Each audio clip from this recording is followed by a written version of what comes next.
To all of you behalf of Kushmanda education. Education system में लगातार changes हो रहे हैं, तो हमें हर चेंज के लिए अपने आप को रेडी रखना है, because life is unpredictable and never know what is coming next. So क्योंकि जिस तरह से हरियाणा में एग्जाम कैंसिल हो रहे हैं, पोस्टपोन हो रहे हैं, तो स्टूडेंट काफी कंफ्यूज और परेशान है। But no matter how hard today is, remember you will never have to do this day again. So a little progress each day adds up to big results. So push yourself because no one else is going to do it for you. तो आपने आपको खुद ही motivate करके अपनी preparation को continue करना है. So never stop learning because life never stop teaching. So the key to success is focus on your goal, not obstacles. So जो चीज आपको चैलेंज करती है वही आपको चेंज भी करती है. You have only two option in your life. एक तो सिचुएशन को आपको एक्सेप्ट करना आना चाहिए और दूसरा आपको अकॉर्डिंग टू टाइम उसे चेंज करना आना चाहिए, ताकि आप उस सिचुएशन को हैंडल करके खुद को भी चेंज करें और उस सिचुएशन को हैंडल करें. क्योंकि जिस तरह try to accept what you can't change, so उसी तरह and you try to change what you can't accept. So आप कोई भी एग्जाम देने के लिए खुद के रूल रेगुलेशन नहीं बना सकते हैं. जो कमीशन ने रूल्स दिए हैं उनको फॉलो करके ही आपने अपनी प्रिपरेशन को कंटिन्यू करना है और एग्जाम को क्रैक करना है. तो जिस तरह टाइम सबको मिलता है जिंदगी बदलने के लिए, पर जिंदगी कभी भी दोबारा नहीं मिलती है उस टाइम को चेंज करने के लिए. तो don't waste your time and continue your study and preparation. जिस तरह तो हरियाणा सरकार ने अब ग्रुप सी और ग्रुप डी की जितनी भी पोस्ट थी, जैसे पटवारी हो गया, ग्राम सचिव हो गया, कैनाल पटवारी हो गया, इसके जितने भी रिटन एग्जाम थे वो सब स्थगित कर दिए हैं. और अब ये एग्जाम जो है हरियाणा सेट के अंडर होंगे और उसके बाद लगभग 25,000 नई वैकेंसियां आएंगी. तो सबसे पहले हम ये जान लेते हैं कि आखिर हरियाणा सेट एग्जाम है क्या. तो उसको जानने से पहले हमें पता होना चाहिए कि सेट क्या है. तो केंद्र सरकार ने जो है एग्जाम देने की प्रक्रिया को बहुत इजी बनाने के लिए ग्रुप सी और ग्रुप डी की जो पोस्ट थी उनके लिए एक टेस्ट यानी एक कॉमन एलिजिबिलिटी टेस्ट सेट को मंजूरी दी है. तो केंद्र सरकार के सचिव सी चंद्रमौली से प्राप्त जानकारियों के अनुसार जो ये कॉमन एलिजिबिलिटी टेस्ट होगा ये एनआरए एजेंसी के थ्रू होगा. पहले ये 15 से 20 एजेंसी होती थी जो ये टेस्ट कराती थी, लेकिन अब केवल एक ही एजेंसी एनआरए जो है वो कराएगी और इससे काफी धन की बचत होगी. तो एसएससी के निदेशक ने बताया कि सेट कराने का जो उद्देश्य है वो बार बार होने वाली परीक्षाओं में भीड़ कम करना है और धन और समय की बचत करना है, जो स्टूडेंट्स के लिए काफी लाभदायक रहेगा. एग्जाम सिलेबस जो है एसएससी की ओर से सीजीएल और सीएचएसएल एंड एमटीएस की पहले चरण की परीक्षा जैसा इसका सिलेबस होगा. कैंडिडेट्स को रेलवे, एसएससी, बैंकिंग की जो सेकंड स्टेज है वो जो है सेट स्कोर को मिलने के बाद ही वो सेकंड स्टेज में प्रवेश कर पाएंगे. तो इसलिए हरियाणा में भी ग्रुप सी और ग्रुप डी के लिए जो है सभी एग्जाम इस सेट के अंडर ही होंगे. तो उसे हम हरियाणा सेट के नाम से जानेंगे. और सेट के एग्जाम के बगैर आप हरियाणा के कोई भी गवर्नमेंट एग्जाम ग्रुप सी और ग्रुप डी के लिए जो है कैपेबल नहीं होंगे, वो एग्जाम नहीं दे पाएंगे अगर आपने सेट का एग्जाम क्लियर नहीं किया होगा. So today in this video we will discuss about Haryana set exam और इसका पूरा डिटेल जो है वो हम डिस्कस करेंगे आज की इस वीडियो में. हरियाणा सेट कहीं फुल डिटेल, यानी हरियाणा सेट एग्जाम जो है कॉमन एलिजिबिलिटी टेस्ट जो है Haryana set exam conducted by the Haryana staff selection commission यानी HSSC द्वारा कराया जाएगा. The government of Haryana has initiated the process of the common eligibility test CET Haryana for the recruitment of group C and group D post. तो the candidates who pass the HSSC SAT and have a valid SAT scorecard can apply for Group C and Group D post advertised by the HSSC.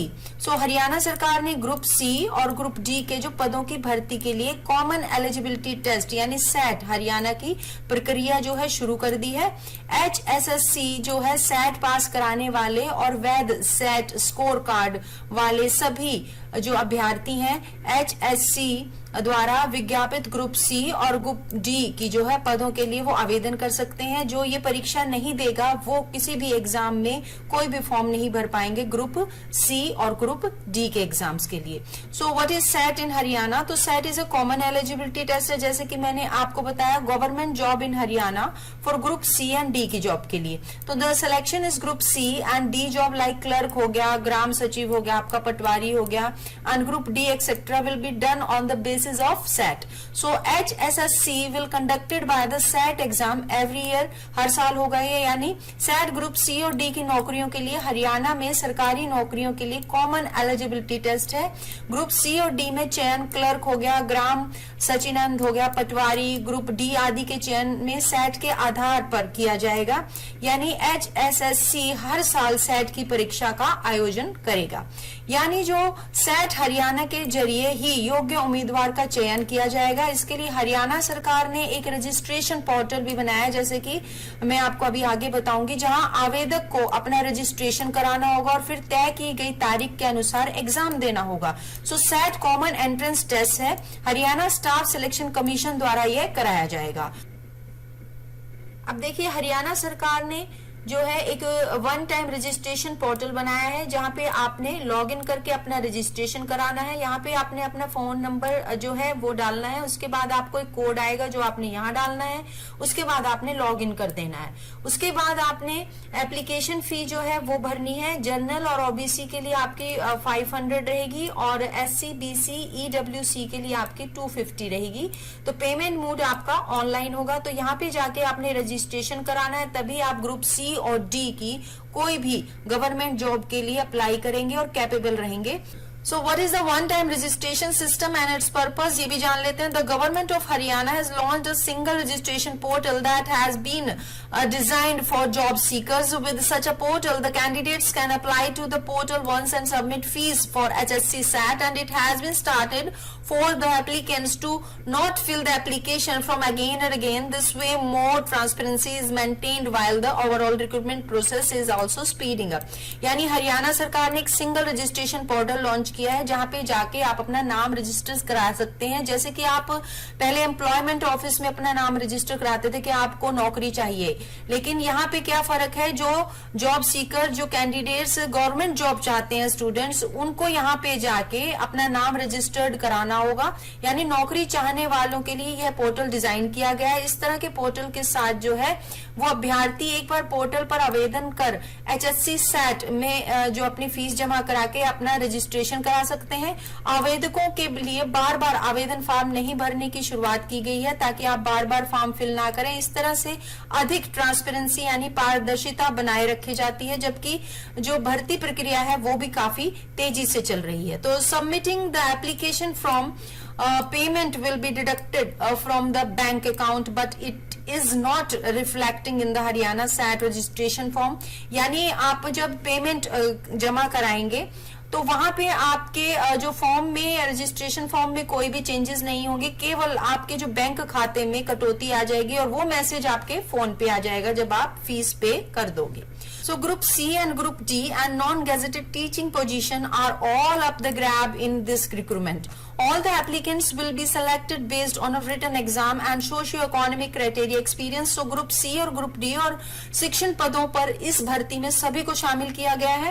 And सभी आवेदकों का चयन जो है लिखित परीक्षा और सामाजिक आर्थिक मानदंडों और अनुभवों के आधार पर किया जाएगा। And Haryana SAT eligibility criteria यानी उसका मानदंड क्या है वो भी जान लेते हैं।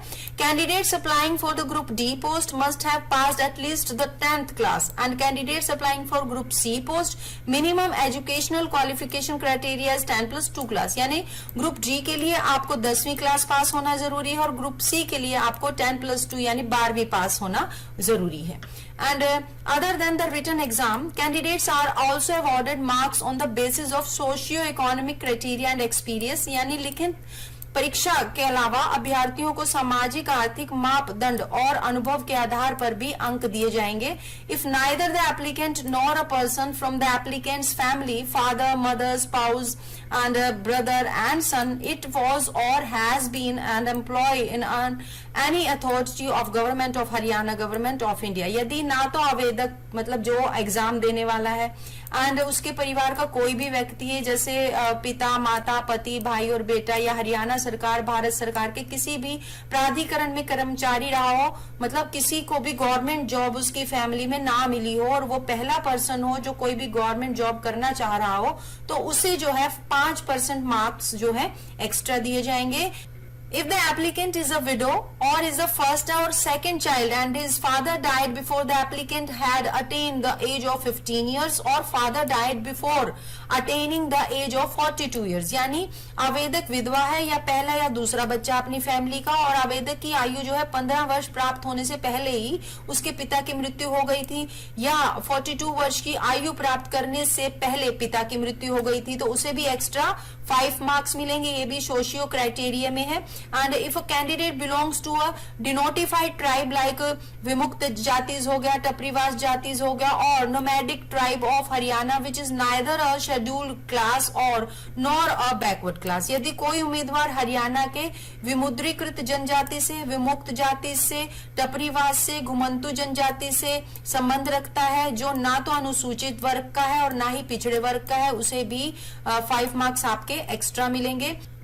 1/2 marks for every year or part there of exceeding 6 months of experience out of a maximum of 16 years on an equivalent or a higher post in any department, board and commission, authority of government of Haryana, corporation, company and statutory body, यानी हरियाणा सरकार, निगम, company, सांविधिक निकाय के किसी विभाग, board, आयोग, प्राधिकरण के समकक्ष या उच्च पद पर अधिकतम 16 वर्षों में से अधिकतम 16 वर्षों में से प्रत्येक वर्ष या उसके 6 महीने से अधिक अनुभव के लिए एक आधे अंक भी दिए जा सकते हैं। एंड जो पहले आपके 10 मार्क्स दिए जाते थे, reducing 10 marks of socio economic criteria, वो 5% कर दिया गया है। And notification issued by chief secretary Sanjeev Kaushal highlighted that the common eligibility test यानी SAT to be conducted by the Haryana staff selection commission, जो मैं आपको पहले बता चुकी हूँ, shall carry 95% मार्क्स, यानी अब आपको रिटन एग्जाम में 95% मार्क्स लाने हैं, while 5% marks will be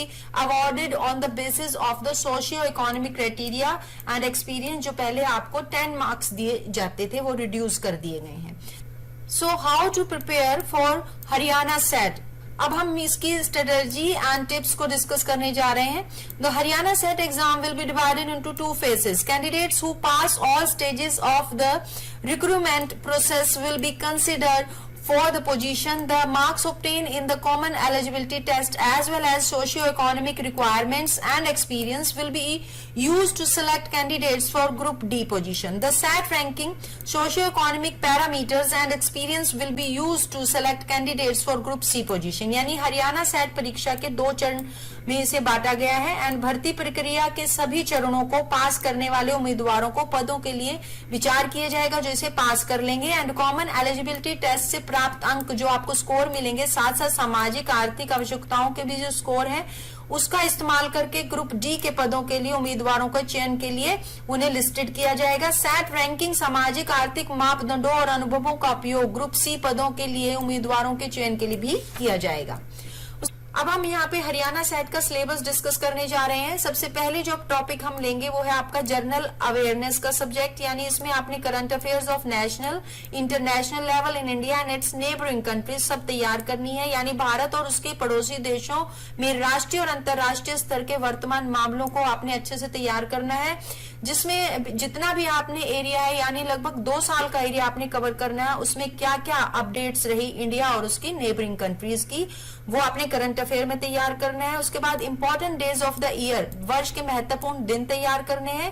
abbreviations and full forms, यानी शॉर्ट फॉर्म्स जैसे HSC है, इस टाइप से जो शॉर्ट फॉर्म होती है उनके full form and full forms भी आपने अच्छे से तैयार करनी है। एंड इंडिया जो है उसमें history, geography, economics, culture, general policy, scientific research, sports, awards and its honour, यानी भारत का इतिहास, भूगोल, अर्थशास्त्र, संस्कृति, सामान्य नीति और वैज्ञानिक अनुसंधान, खेल, पुरस्कार और सम्मान, ये सारा एरिया आपने जर्नल अवेयरनेस में कवर करना है। अब हम बात करते हैं हरियाणा जी के टॉपिक की, जो आपने इस एग्जाम के लिए तैयार करना है। उसमें आपने हिस्ट्री हरियाणा की, geography, civics, polity, award, sports, appointments etcetera of सब हरियाणा के करने हैं आपने। हरियाणा का यानी इतिहास, भूगोल, नागरिक शास्त्र, राजनीतिक, पुरस्कार, खेल, नियुक्तियां आदि सब इस एरिया में कवर करना है। किसमें? हरियाणा जीके में।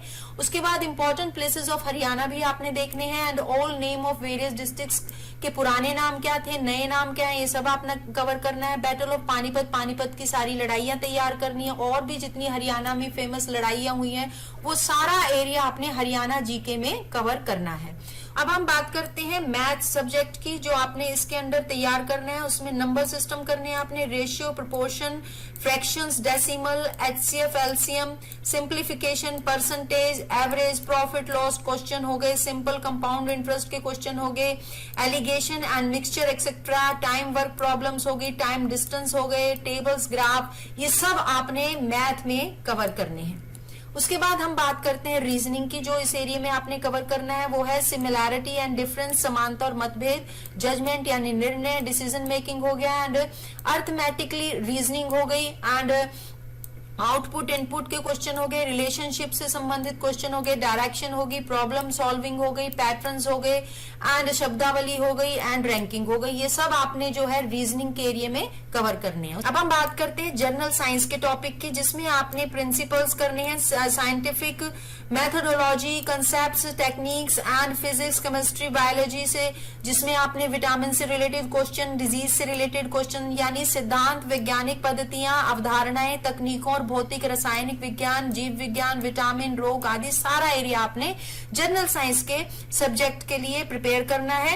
एंड उसके बाद human anatomy and plant anatomy, life sciences, earth, space science, technology, inventions etcetera सारा एरिया, जैसे मानव शरीर रचना विज्ञान, प्लांट एनाटॉमी एंड जीवन विज्ञान, पृथ्वी और अंतरिक्ष विज्ञान, प्रौद्योगिकी और आविष्कार आदि का एरिया इसमें आपने कवर करना है जनरल साइंस में। उसके बाद हिंदी से रिलेटेड सेक्शन में आपका जनरल अवेयरनेस में अनदेखा गद्य आएगा, भाषा कौशल, शिक्षण और शिक्षण सामग्री से रिलेटेड यानी ग्रामर से रिलेटेड हिंदी के क्वेश्चन आएंगे आपके, जैसे रिक्त स्थान हो गए, मुहावरे हो गए, वाक्यांश हो गए, एक शब्द प्रतिस्थापन हो गया आपका, समानार्थी शब्द हो गए, विलोम हो गए, गलत शब्द यानी अशुद्ध शब्द होंगे, आपको शुद्ध करके उन्हें करेक्ट करके लिखना होगा, आम त्रुटियां हो गई, व्याकरण से रिलेटेड क्वेश्चन हो गए, काल हो गए, एक वचन बहुवचन या कौन सा काल है, भूतकाल, भविष्यकाल, इस टाइप से एंड वाक्य सुधार, और कोई गलत वाक्य लिखा होगा जिसे आपको ठीक करके लिखना होगा, और समझ मार्ग यानी समझ के क्वेश्चन करने वाले होंगे, कोई पैसेज है उससे रिलेटेड क्वेश्चन है,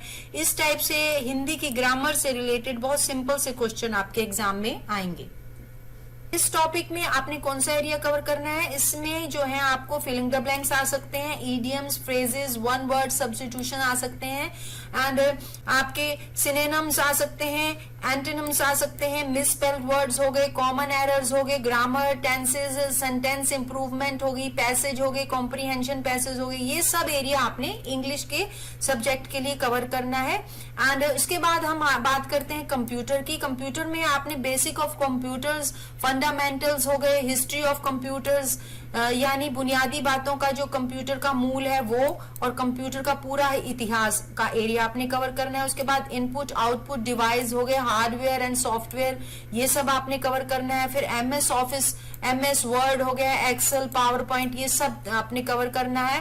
एंड उसके बाद इंटरनेट से रिलेटेड क्वेश्चन हो गए, ईमेल से रिलेटेड, शॉर्टकट कीज हो गई, फुल फॉर्म्स हो गई, ये सब आपने कंप्यूटर के एरिया में कवर करना है। अब बात करते हैं हम हरियाणा सेट एग्जाम के पैटर्न की, कि आपका क्वेश्चन पेपर कैसा होगा और किस तरह से आएगा। The exam will be conducted for a total of 100 marks, 100 नंबरों का ये पेपर होगा और उसके बाद there shall be no negative marking, कोई भी नेगेटिव मार्किंग नहीं है, एक अच्छी बात रहेगी इस एग्जाम के लिए। For the group D post the level of questions will be that of the 10th class. तो ग्रुप डी की पोस्ट के लिए जो आपके क्वेश्चंस का लेवल रहेगा वो 10th क्लास का ही रहेगा, तो घबराना नहीं है, आपने 10वीं कक्षा के स्तर के ही क्वेश्चन आपके आएंगे। और the difficulty level will be that of 12th और graduation for group C post in the set exam. तो जो सी लेवल की पोस्ट होंगी ग्रुप सी की, उसका लेवल थोड़ा कंपैरिजन करें हम अगर ग्रुप डी की पोस्ट का, तो उसका लेवल थोड़ा हाई रहेगा, क्योंकि इसमें जो आपकी परीक्षा का स्तर है वो 12वीं या ग्रेजुएशन के अकॉर्डिंग होगा। इसका थोड़ा कठिनाई का स्तर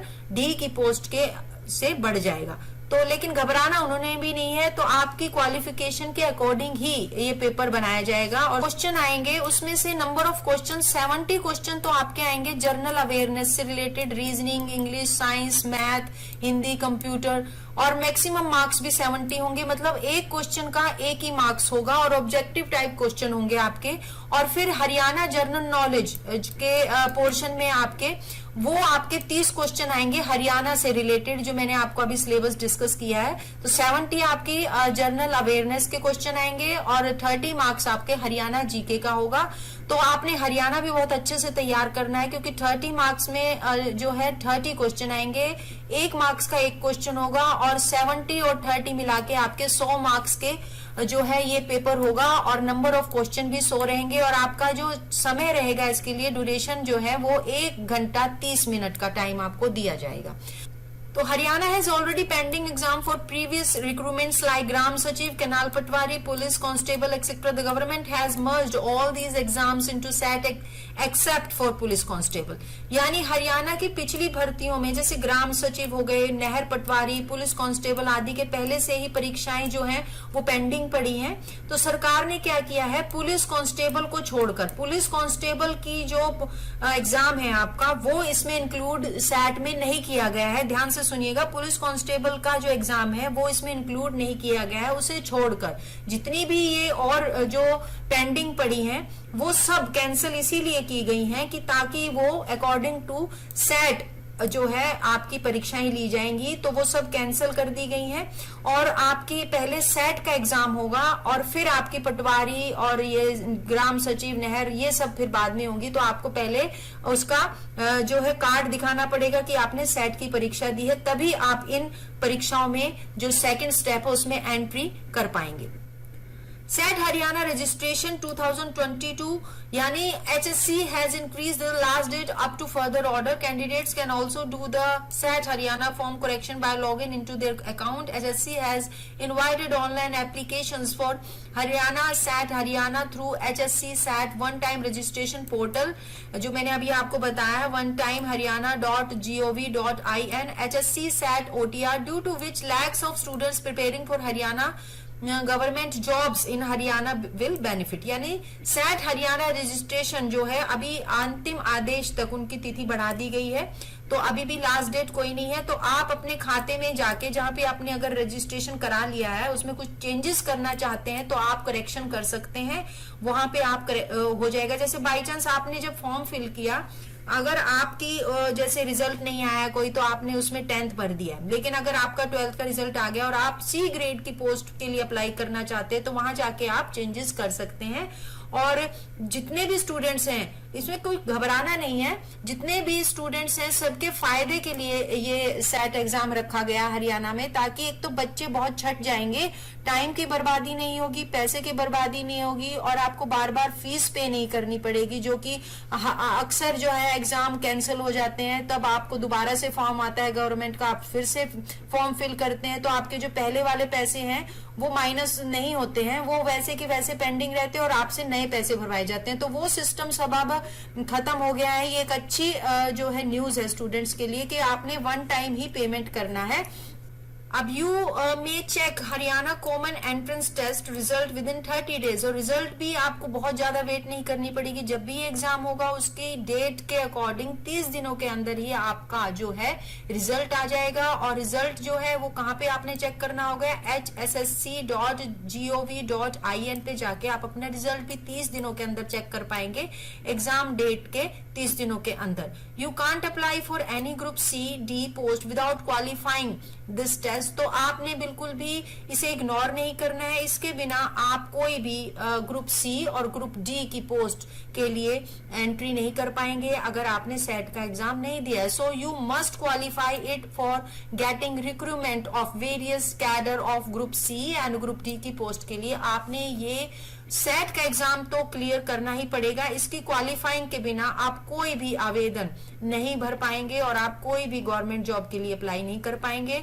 सो you have to mention Haryana set score percentage along with status of qualifying. तो जब भी आपने किसी गवर्नमेंट पोस्ट के लिए जाना है, किसी चीज का इंटरव्यू है, तो अब जो है सेट के स्कोर की परसेंटेज भी स्टेटस जो है वो चेक किया जाएगा, तभी आपको उस पोस्ट के लिए क्वालिफाइंग माना जाएगा। Your percentage of score obtain in this eligibility test will count by HSSC। तो एलिजिबिलिटी टेस्ट के लिए आपको सेट का सर्टिफिकेट जरूर दिखाना पड़ेगा, इसलिए ये आपको देना ही पड़ेगा एग्जाम। तो the candidates who can apply for the recruitments must be Indian citizen, और सेट के एग्जाम के लिए आपको इंडियन सिटीजन होना जरूरी है।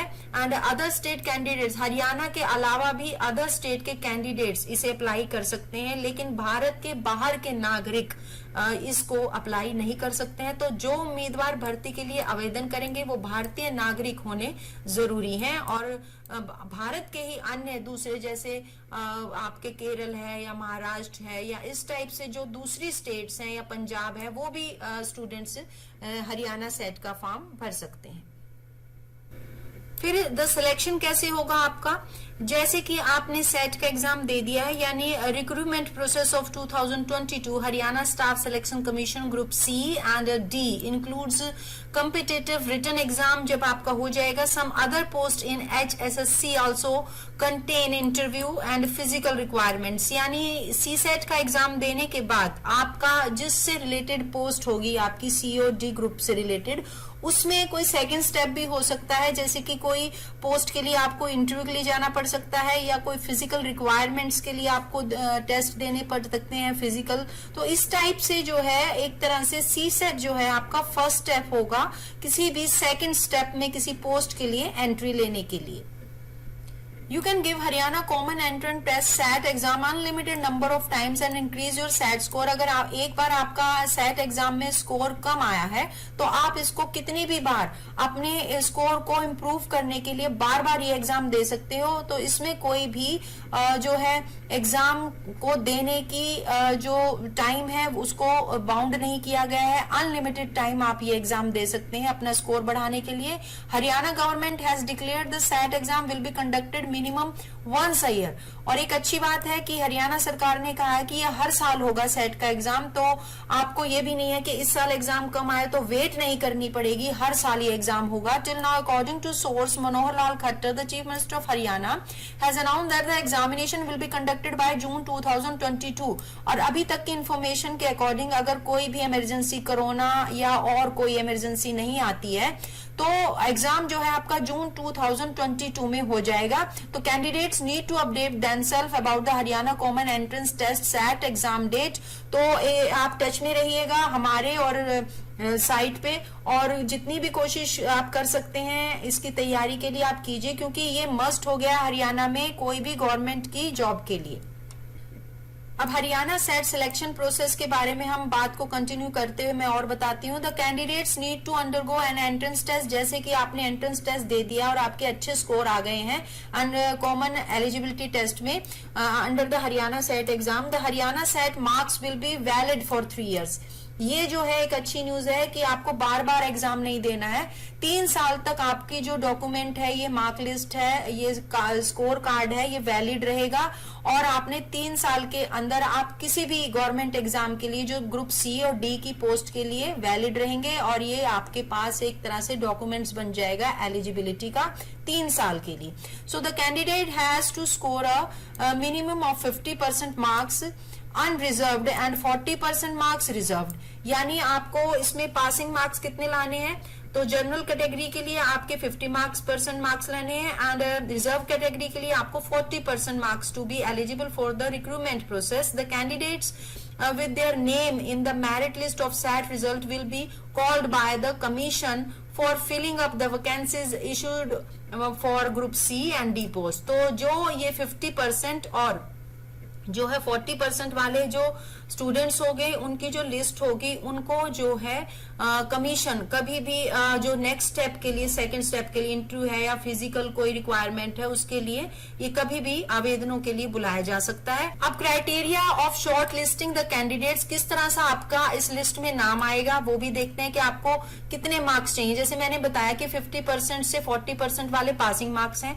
लेकिन कॉल लेटर किसको आएगा वो डिस्कस कर रही हूं मैं यहाँ पे। If the vacancy is less than 30 then the candidates called will be 5 times the number of vacancies. If the vacancy is between 30 to 50 then 150 SAT qualified candidates will be called, and if the vacancy is greater than 50 the number of candidates goes thrice to the vacancies list. यानी यदि रिक्तियां जो है 30 से कम है अगर उनकी vacancies तो बुलाए गए उम्मीदवारों की संख्या जो रिक्तियों की संख्या का 5 गुना होगी, और यदि रिक्ति 30 से 50 के बीच में उनकी जो वैकेंसीज हैं तो फिर 150 SAT उत्तीर्ण अभ्यर्थियों को बुलाया जाएगा, और यदि रिक्तियां आपकी 50 से अधिक हैं तो उम्मीदवारों की संख्या जो है उसके अकॉर्डिंग 3 बार उससे ज्यादा होगी। अब एज क्राइटेरिया के बारे में हम डिस्कस करते हैं लास्ट में। Candidates age must be minimum of 18 years and maximum age limit is 42 years, यानी उम्मीदवारों की आयु जो है कम से कम 18 वर्ष और अधिक से अधिक 42 वर्ष होनी चाहिए। और age relaxation will be given to certain candidates. Age relaxation के लिए ST, SC, OBC के लिए 5 साल एज रिलैक्सेशन रहेगी, और जबकि एक्स सर्विसमैन के लिए आपकी 3 साल एज रिलैक्सेशन रहेगी, और बेंचमार्क डिसेबिलिटी यानी विकलांग के लिए आपकी 10 साल की रिलैक्सेशन रहेगी। अनमैरिड वुमेन और विडो के लिए आपकी 47 जो है ईयर्स की रिलैक्सेशन रहेगी, वो अधिकतम 47 हो गई है उनकी एज अगर वो विडो और अनमैरिड वुमेन है। तो इस तरह से आपने सेट का एग्जाम फिल करना है और उसे क्लियर करके अपना अच्छा स्कोर कार्ड 3 साल के लिए अपने पास रखना है। और किसी भी तरह की अगर आपको हेल्प चाहिए तो कुष्मांडा IAS HCS अकेडमी ने सेट की प्रिपरेशन के लिए अपने कोर्सेज को शुरू कर दिया है। जिस तरह से आजकल हमारी वीडियो आ रही हैं उसे ज्यादा से ज्यादा देखिए और हमारे चैनल को सब्सक्राइब कीजिए ताकि आपको अपडेट मिलती रहे और मटेरियल पता चलता रहे सेट के एग्जाम के लिए क्या क्या नया आया है। और किसी भी तरह की हेल्प चाहिए इस सेट से रिलेटेड या आपको Kushmanda IAS HCS academy for set के लिए आपने ज्वाइन करना है और इसे क्लियर करके ही आप कोई गवर्नमेंट का हरियाणा की एग्जाम दे सकते हैं, तो आप हमारे हेल्पलाइन नंबर 8607570992 पे कॉल करके डिटेल पता कर सकते हैं और सेट के कोर्सेज ज्वाइन कर सकते हैं। Thank you.